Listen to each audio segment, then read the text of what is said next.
Sugar Pie Nellies. So I am in the process of making me up some fermented sauerkraut. So if you are brand new to fermentation or it's something that you're interested in learning, this is by far the most easiest recipe that you can start with. I am old school when it comes to my fermentation. So I do things a lot like my great-grandparents did.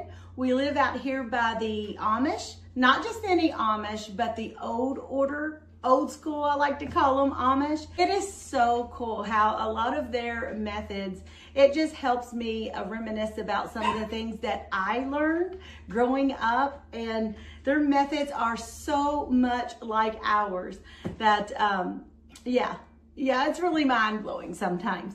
But this is very simple to start with, and fermented sauerkraut is so good for you. That good bacteria, oh my gosh, it's going to be so great for you. I'll explain all this as we break it down here. But the first thing that you're going to need is cabbage. Now, this can be from your garden, or you can purchase the cabbage. But if you're going to purchase store-bought cabbage, I do highly recommend that you get the organic cabbage. You do want to make sure, if that's something that you are going to be consuming, that it is free of pesticides. Now, the sauerkraut that we are going to be making today, after it's completely finished here in about a week, it can store in the refrigerator for up to about 6 months, or you may choose to can your sauerkraut. You can totally do that too if you'd like to. Mine normally doesn't last that long, but if you want to can it, you can certainly do that in a water bath canner.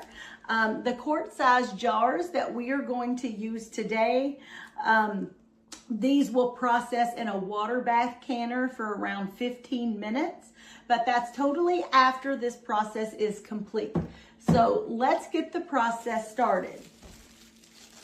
Now, this will take approximately 3 to 7 days to complete. It's very simple. It's just a small batch that you can make right there on your countertop in the kitchen. So we're going to start with just one. You need about a medium head of cabbage. And you want to take, if I can get that off here, you want to take one leaf about like this and set this aside. We will use this in just a moment. So just kind of set that aside, and the rest of it we are going to cut in very small strips. So I just normally like taking it into 4s like this.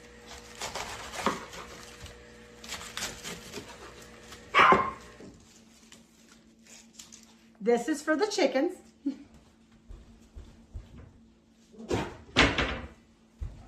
Okay, got you where you can see here, because I want you to see this is just very, like little small strips.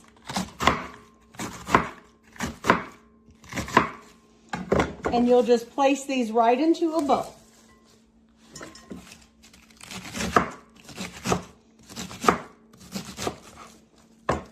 I like leaving that little thick part. Some will put that in there. I like leaving that out. I'll give that to the chickens. Put this in here. This is so simple to make, you guys. There is no reason that you can't do this, especially if you are growing cabbage in your garden. This is a great way to store it, knowing that, you know, cabbage don't last too long unless you preserve it somehow. So, but I love sauerkraut. It's one of the things that I like to have on hand. So now for your salt, you do need to make sure that it is non-iodized salt. Like I always mention, I use my Redmond real salt. It's great for everything. All you need is 1 tablespoon of the salt, and you will sprinkle that over your shredded cabbage, like that. And then all you're going to do is kind of massage this in, like that.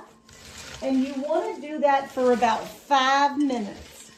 just sit there and massage this to just kind of get everything kind of like it's a jump start is the best way to explain it. But this is so good for you, especially if you are trying to do things more for like your gut health and things. This creates a natural good bacteria. When you salt cabbage like this and you let it sit, it starts a process called lactic acid fermentation. So it's just a fancy way of saying that it's good bacteria, okay? So it's going to help your digestion. Those natural probiotics support your gut, and that's where a lot of your digestion happens. So people normally will notice like a lot less bloating and better digestion when they eat fermented foods. We should be eating this daily. We really should, you guys, be eating this daily, but I know we don't. We always get into other things and like other things. But I have around here for my own family been trying to incorporate this a lot more. So fermenting actually makes the cabbage more nutritious than when it's fresh.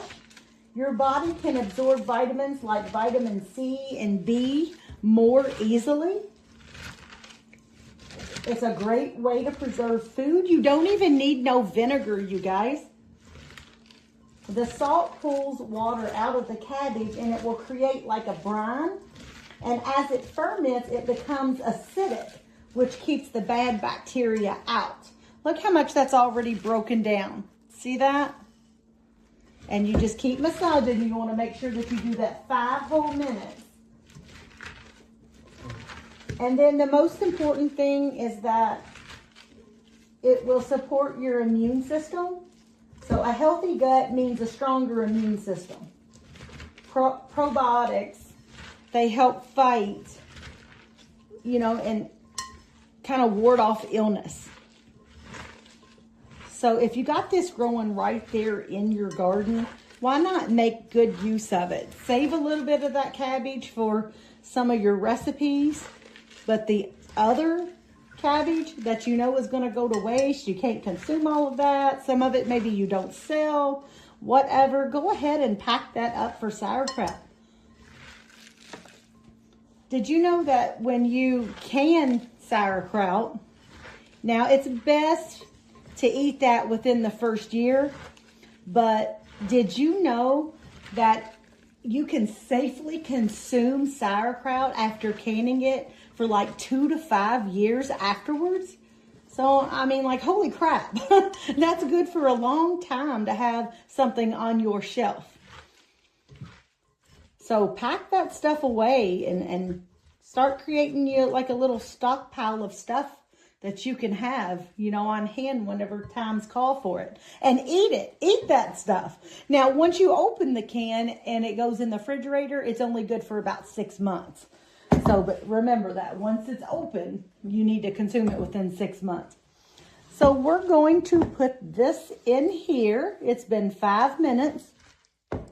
We're going to pack this into the jar, and you want to keep pushing down like this. If you can see that, pushing, pushing, pushing down. And you want to keep doing that until you've got liquid that is actually covering your cabbage. Okay? Some of this actually started coming out in here. I'm putting all that in there. And we'll just do it in little bits at a time. But do you see the natural liquid that the salt is bringing out? You just want to keep pushing that down. You want to make sure that all that liquid is covering your cabbage, and you want it to be above the cabbage. Make sure everything's covered.